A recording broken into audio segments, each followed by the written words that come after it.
बिस्मिल्लाहिर्रहमानिर्रहीम। सब मुसलमान भाइयों नू अस्सलामु अलैकुम। पंजाबी चैनल पैंडा हिकमत दा तो मुहम्मद ताहिर महमूद तुहाडे पेशे खिदमत है।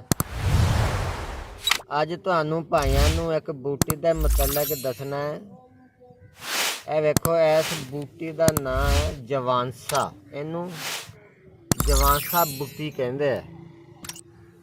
अल्लाह मियाँ ने ये भी बड़े फायदे रखे आ। चंद फायदे मैं तुहानू ये अज दसांगा।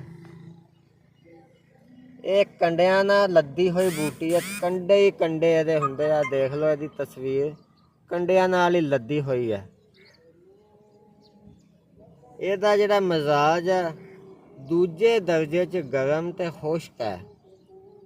ज़ायका ਇਹਦਾ कौड़ा है ते ਇਹਦੀ मिकदार खुराक दी 3 माशे, यानी यह 3 माशे बूटी लैके इनू थोड़ा कुट के ते ਇਹਦਾ जुशांदा बना के पिया करना। ਉਹਦਾ तरीका है मैं तुहानू दसदा कि 1 पाइया पानी लै लेना, ਉਹਨੂੰ देजकी च पा के ते यह बूटी 3 माशे थोड़ी कुट के या कट के ਉਹਦੇ ਵਿੱਚ पा के ते हल्की हल्की अग ते ਉਹਨੂੰ पकाउणा।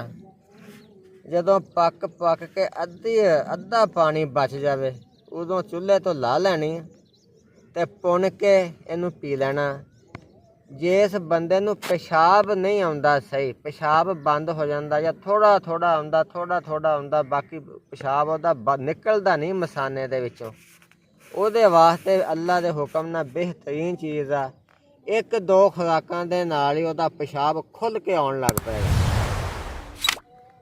ਇਹਦਾ दूसरा यह है कि इदा ही 3 माशे ये बूटी कुट के 1 पाइया पानी दे विच पा के ਉਹਦਾ जुशांदा बनाओ।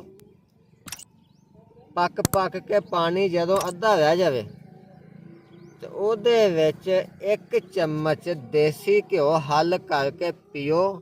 ते जिसम दे उत्ते जिहड़ी सोज साज हुंदी है, मूँह ते सोज आ या जिसम दे किसी हिस्से ते सोज आ या सारे जिसम ते तकरीबन सोज पई हुई है ते अल्लाह के हुक्म नाल वो सोज खत्म हो जाएगी। तीजा ਇਹਦਾ यह है कि इंतहाई मुसफ़ा खून है। खून नू साफ करन वास्ते बहुत ही मुफीद है यह। ਉਹਦਾ भी इसे तरह जुशांदा बना के पीना ते इंशाअल्लाह चंद दिनों के विच खून साफ हो जाएगा। हफ्ते तो पहले खून की खराबी, खून दे जो भी है मसला खराबी है खून की वजह ना, फिनसियाँ, फोड़े, तफड़ वगैरह, जिल्दी अमराज, ਉਹਦੇ वास्ते बेहतरीन है। इंशाअल्लाह खून ਇਹਦਾ साफ हो जाएगा। हुण दूजी गल सुन लो कि अजकल नौजवानों नूं बड़े मसाइल आ। मर्दाना जवानों नूं भी, कोई पिछली उम्र दियां नूं या बुढ़ियां नूं, ते ਉਹਦੇ वास्ते साडे कोल बेहतरीन दवाइयां हुंदियां ने।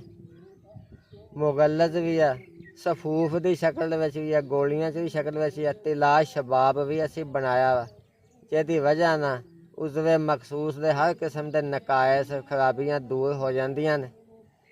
ते जे भी किसी नूं भी, किसी नौजवान नूं, जवान नूं, किसी बाबे नूं, जो भी भावें 80-90 साल का बाबा है, वो साडी दवाई इस्तेमाल करे चंद दिन ते इंशाअल्लाह उसदी मर्दाना ताकत बिल्कुल ठीक हो जाएगी।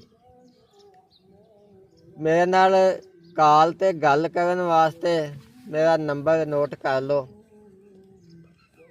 इस नंबर ते सुबह 7 बजे तो लैके शाम 7 बजे तक कोई भी भाई गल कर सकता है, मशवरा लै सकता या दवाई मंगवा सकता। जे तुसी चाहो तो असीं बजरिया TCS भी तुहाडी दवाई तुहानू भेज देवांगे।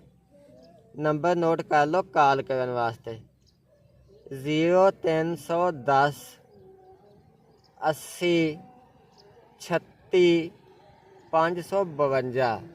ते WhatsApp नंबर भी नोट कर लो। ये नंबर मेरा नहीं गा WhatsApp, ये मेरा साथी है, ਉਹਦਾ WhatsApp है। ये भी सुबह 7 बजे तो लैके शाम 7 बजे तक तुसी WhatsApp ते मैसेज करके ਉਹਨੂੰ ਆਪਦਾ मैसेज भेज सकते हो। खुद मैनू फिर दस देगा। वो WhatsApp नंबर ये है 0308 448 5084। ਤੇ ਆਪਦੇ ਹਕੀਮ ਭਾਈਆਂ ਨੂੰ ਵੀ ਗੁਜ਼ਾਰਿਸ਼ ਹੈ ਕਿ ਜੇ ਕਿਸੇ ਹਕੀਮ ਭਾਈ ਨੂੰ ਬਣੀ ਬਣਾਈ ਦਵਾਈ ਚਾਹੀਦੀ ਹੋਵੇ ਤੇ ਉਹ ਵੀ ਮੇਰੇ ਕੋਲ ਲੈ ਸਕਦਾ। ਇਸ ਤੋਂ ਇਲਾਵਾ ਰੀੜ੍ਹ ਦੀ ਹੱਡੀ ਦੇ ਤਮਾਮ ਮਸਾਇਲ ਦੀ ਦਵਾਈ ਮੇਰੇ ਕੋਲ ਹੈਗੀ ਹੈ। ਐਸੇ ਖਰਾਬ ਜ਼ਖਮ ਕਿ ਜਿਹੜੇ ਗੰਦੇ ਤੇ ਖਰਾਬ ਜ਼ਖਮ ਕਿ ਜਿਹੜੇ ਠੀਕ ਹੀ ਨਹੀਂ ਹੁੰਦੇ, ਡਾਕਟਰ ਸਾਹਿਬਾਨ ਕਹਿੰਦੇ ਕਿ ਹਿੱਸਾ ਕੱਟਣਾ ਪਏਗਾ, ਉਸ ਜ਼ਖਮ ਵਾਸਤੇ ਕਾਮਯਾਬ ਦਵਾਈ ਮੇਰੇ ਕੋਲ ਮਿਲ ਸਕਦੀ ਹੈ। ਇਨਸ਼ਾਅੱਲਾ ਚੰਦ ਦਿਨਾਂ 'ਚ ਉਹ ਜ਼ਖਮ ਉਹਦਾ ਬਿਲਕੁਲ ਠੀਕ ਹੋ ਜਾਏਗਾ।